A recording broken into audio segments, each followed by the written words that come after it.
Welcome to Free Media. I'm Amber Duke. And I'm Robby Soave.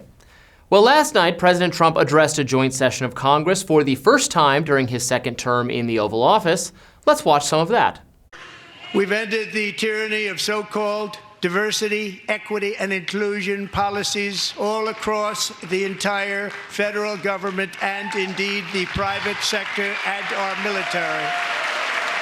And I have stopped all government censorship and brought back free speech in America. It's back. Joe Biden didn't just open our borders, he flew illegal aliens over them. Now, just as I promised in my inaugural address, we are achieving the great liberation of America.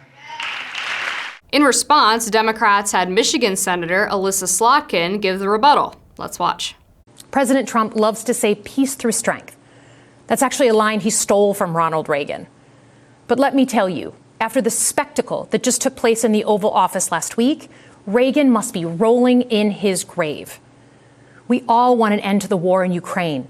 But Reagan understood that true strength required America to combine our military and economic might with moral clarity. Elon Musk just called Social Security the biggest Ponzi scheme of all time. While we're on the subject of Elon Musk, is there anyone in America who is comfortable with him and his gang of 20-year-olds using their own computer servers to poke through your tax returns, your health information, and your bank accounts? No oversight, no protections against cyber attack. No guardrails on what they do with your private data. We need a more efficient government. You want to cut waste? I'll help you do it. But change doesn't need to be chaotic or make us less safe. That wasn't the only way Dems showed up to resist Trump 2.0. Congressman Al Green was ejected from the House chamber after interrupting Trump's address. Mr. Green, take your seat. Take your seat, sir. Take your seat. That members continue to engage in willful and concerted disruption of proper decorum, the chair now directs the Sergeant-at-Arms to restore order. Remove this gentleman from the chamber.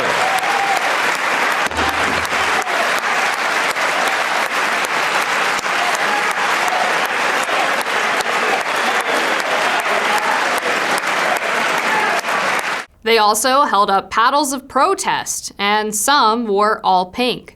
But it was MSNBC's Nicolle Wallace's response that is facing the most backlash for politicizing Trump's decision to make 13-year-old cancer survivor Devarjay DJ Daniel an honorary Secret Service agent. Let's watch.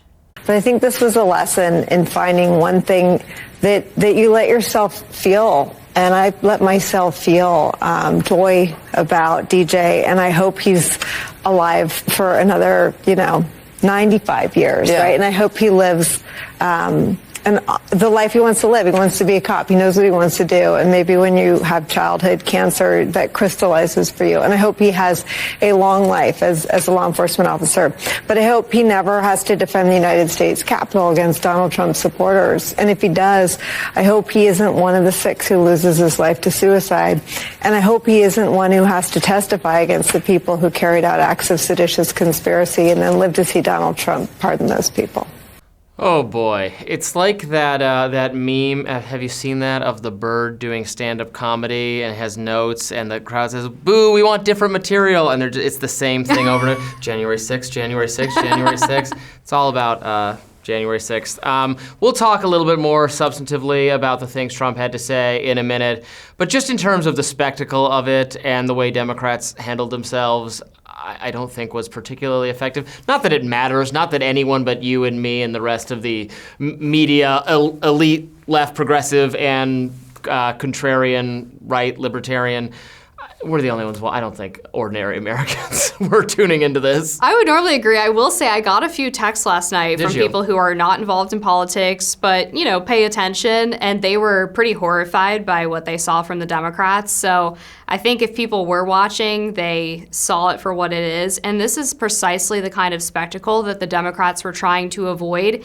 If you go back to the days before the joint address to Congress, you heard Hakeem Jeffries, Nancy Pelosi talking about their hopes that the Democratic caucus would basically just sit silently and ignore everything that Trump had to say. Obviously, they did not plan on members of the Democratic Party having these stupid signs that immediately got photoshopped to make them look like idiots, or the interruptions from Al Green shouting about Medicare, literally the meme of old man shouts at sky.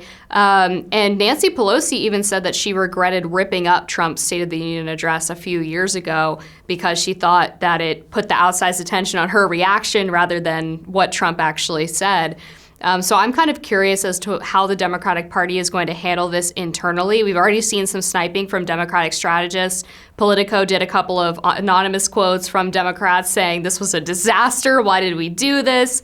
Mark Halperin, not a Democrat, but not a conservative either, saying that this was basically an awful display for the Dems. I mean, to not even clap or stand not for a lot of these. Did they need to be told to do that by whoever's organizing their strategy to clap for the kid who has cancer, clap for the other people there to be recognized? Yeah, it was a very and faux displays of unity or whatever. I could care less about we should all be able to come together. For they're professional politicians. They're basically entertainers at this point. They can do whatever they want. But I don't think the Al Green thing was effective. That also just felt so rehearsed to me, so scripted, so planned. It was not spontaneous. It just didn't have the thing about Trump, love him or hate him, is there's some genuine quality. Like, he's genuinely funny. We were all watching at the recent offices here last night, and you can't help but laugh at some of the ways the things he says are engaging, even if you disagree with them. And that kind of authenticity, Democrats have had people who have authenticity in the past, like Barack Obama or whoever else.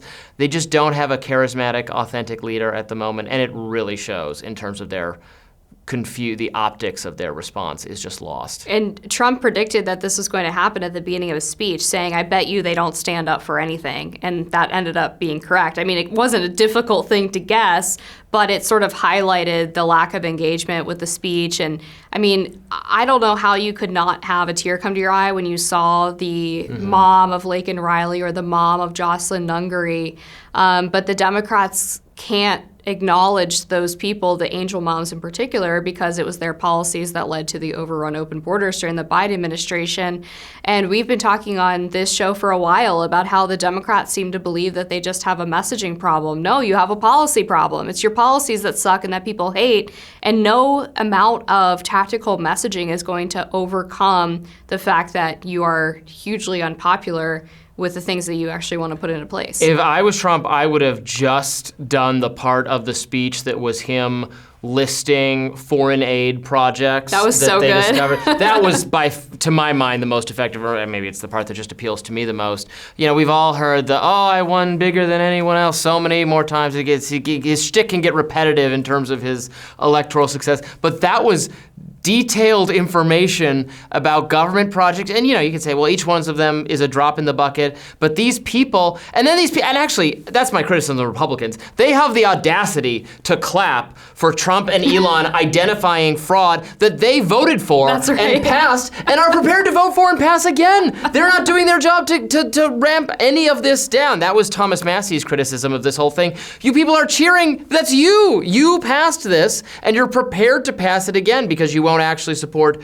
a plan to balance the federal budget and to bring down some of this reckless spending. They're just letting Elon cancel it, and then it might eventually get reinstated. So yeah, I mean, you hear Alyssa Slotkin say, "I'll help you find the waste. Don't worry about it." I don't believe that at all. Oh no, she's a liar. Yeah. But then on the other side of the coin, Republicans have the same posture. I mean, for decades, you had the Koch brothers backing numerous Republicans who were libertarians, who were supposed to go in and cut government, and repeatedly voted for the bloated reconciliation packages that included all of this spending. And they want to outsource all of the responsibility for this to Donald Trump.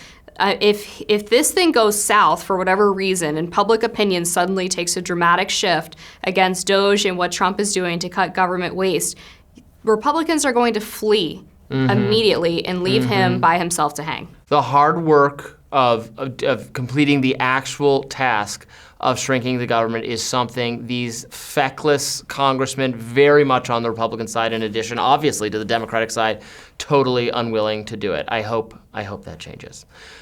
Thanks for watching. Be sure to stay right here since we have more coverage of Trump's address coming right up next.